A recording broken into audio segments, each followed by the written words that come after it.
Assalamualaikum warahmatullahi wabarakatuh. Selamat pagi kepada siswa-siswi kelas 7. Hari ini Ibu akan membahas materi selanjutnya ya. Jadi yaitu tentang akibat dari pergerakan bulan. Oke, kita mulai ya. Bismillahirrohmanirrohim. Robbi zidni ilman warzuqni fahman. Oke, jadi akibat dari pergerakan bulan itu ada 5 akibatnya, yaitu pertama terjadinya fase bulan dan pergerakannya, yang kedua terjadinya pasang naik dan pasang surut air laut, yang ketiga terjadinya gerhana bulan, yang keempat terjadinya gerhana matahari, dan yang kelima adalah perubahan jumlah hari pada setiap bulan di kalender Hijriah. Nah, 3, 4, 5 nanti akan dibahas minggu depan. Jadi hari ini hanya akan membahas 1 dan 2. Nah, sekarang fase bulan. Apa sih fase bulan? Jadi fase bulan itu adalah perubahan bentuk bulan jika dilihat dari bumi. Nah, perubahan bentuk ini diakibatkan oleh perbedaan porsi atau bagian bulan yang terkena sorotan cahaya matahari.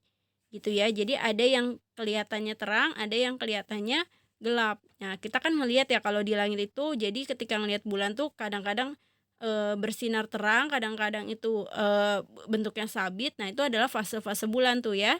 Nah, fase bulan nih, Ibu akan menjelaskan ada 5. Jadi yang pertama adalah bulan baru atau kadang-kadang ada yang bilang bulan mati. Nah, ini terjadi ketika posisi bulan berada di antara bumi dan matahari.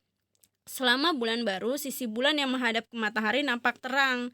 Ya karena kan kena mataharinya, dan sisi yang menghadap bumi nampak gelap. Sedangkan bulan sabit itu terjadi ketika bagian bulan yang terkena sinar matahari sekitar seperempatnya.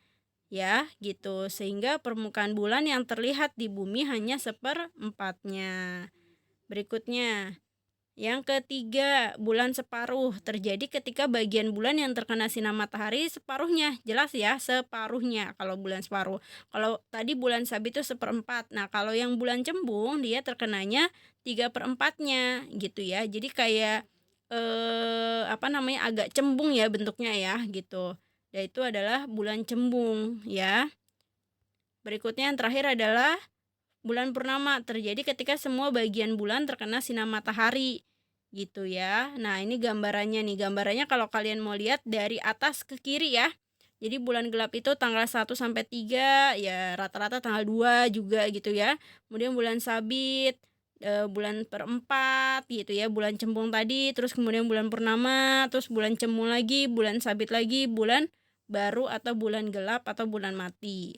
Nah, gitu ya. Nah, fase bulan ini kayak perkiraannya. Jadi terjadi ketika tanggal 1, 2, 3, 4, 5, 6, 7, 8, 9, 10, 11, 12, 13. Bulan purnama itu 14, 15, 16. Bulan perempat itu atau bulan cembung 17, 18, 19 kayak gitu ya.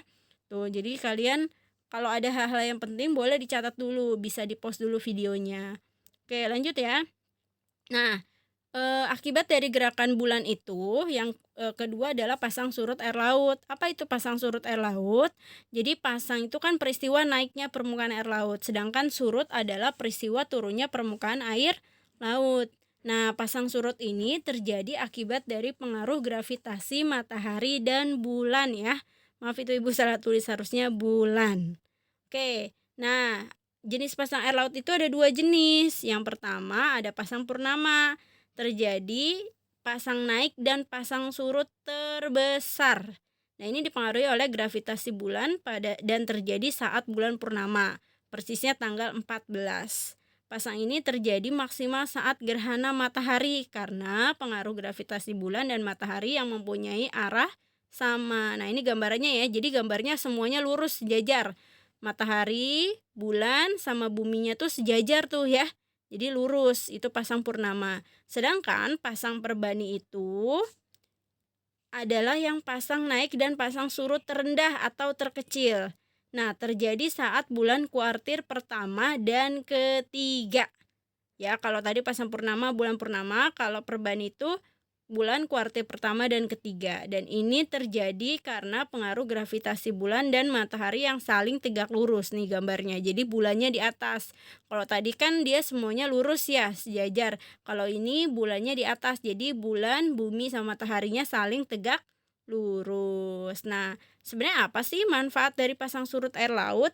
Jadi pasang surut air laut itu yang pertama sebagai sumber tenaga listrik. Ya, jadi potensi tinggi bagi gaya yang ditimbulkan oleh pasang surut air laut bisa menjadi energi listrik. Gitu ya. Jadi gaya pasang surut air laut itu dapat kita manfaatkan untuk menghidupkan generator yang menjadi sumber listrik bagi orang-orang di sekitar. Dan itu butuh apa ya, penelitian lebih lanjut, butuh teknologi juga ya untuk akhirnya bisa menggerakkan generator, ya. Kemudian yang kedua dimanfaatkan untuk kegiatan transportasi perairan. Jadi ketika air laut mulai pasang, kapal-kapal tuh kita bisa pergi. Kemudian kalau udah surut, kapal-kapal bisa bersandar sebelum memulai perjalanan. Yang ketiga dapat membantu untuk membuat garam. Nah, jadi ketika air laut pasang, itu waktu yang tepat tuh untuk mengumpulkan air laut yang kemudian akan dijemur dan membentuk kristal-kristal garam. Itu dimanfaatkan untuk para petani ya, petani garam. Yang keempat, untuk kegiatan water sport gitu ya. Jadi kan banyak tuh orang yang surfing atau kayak berselancar lah gitu ya gitu, dan itu kan membutuhkan ombak gitu ya. Dengan pasang surut air laut itu dapat membantu dan menambah jumlah ombak di lautan gitu ya. Kemudian yang terakhir adalah sebagai mata pencaharian nelayan. Jadi kan mata pencaharian nelayan mencari ikan ya. Ketika surut itu banyak ikan-ikan yang terdampar di pinggir pantai gitu. Jadi pada saat pasang kan ikan-ikan banyak ikut terbawa sehingga sangat dekat dengan pesisir pantai. Pas surut udah udah ada tuh ikan-ikannya gitu ya. Tapi Ibu punya cerita menarik. Jadi ada kejadian Ibu nonton video udah lama banget ya. Kalau nggak salah tentang Gunung Krakatau apa peristiwa alam apa gitu ya. Jadi di fenomena itu banyak terjadi fenomena aneh. Tiba-tiba air lautnya tuh nyusutnya itu banyak banget gitu ya. Yang tadinya agak tinggi kemudian kok surut banget gitu ya. Sampai akhirnya ikan-ikan tuh banyak terdampar. Jadi anak-anak kecil pada pada seneng gitu. Banyak orang-orang pada seneng dan langsung berhamburan pada ngambilin ikan-ikan. Nah, ada orang gitu, mungkin tokohnya kali ya, dia dia punya firasat aneh, "Nih kok aneh banget," gitu. Ternyata nggak berapa lama dari surutnya itu langsung ada tsunami besar sekali, dan ternyata ya itu ada akibat buruknya juga ya. Salah satu tanda tsunami adalah tiba-tiba surut gitu ya, kemudian langsung ada ombak gitu, kemudian bisa ya terjadi tsunami seperti di Aceh, seperti di beberapa kota yang kita ketahui ya, kayak gitu. Jadi ada dampak buruknya juga. Oke, alhamdulillah materi kita hari ini udah selesai. Oke, menjada wajada. Ibu quotes-nya hari ini tentang itu, yaitu kalau kita bersungguh-sungguh maka kita akan berhasil. Jadi kalian seberapa kecil usaha kalian itu menentukan dari hasil kalian. Kalau kalian berusahanya ya udahlah sekedarnya aja, ya nanti kalian akan mendapatkan hasil yang sekedarnya gitu ya. Jadi mulailah dari hal-hal yang kecil, insya Allah kita akan mendapatkan hal-hal yang besar. Dan selanjutnya di akhir video ini Ibu sudah menyiapkan latihan soal Google Form. Jadi kalau kalian sudah menyimak, sudah membaca gitu ya, udah nyatet poin-poin penting, bisa ngerjain soal Google Form dengan mudah insya Allah.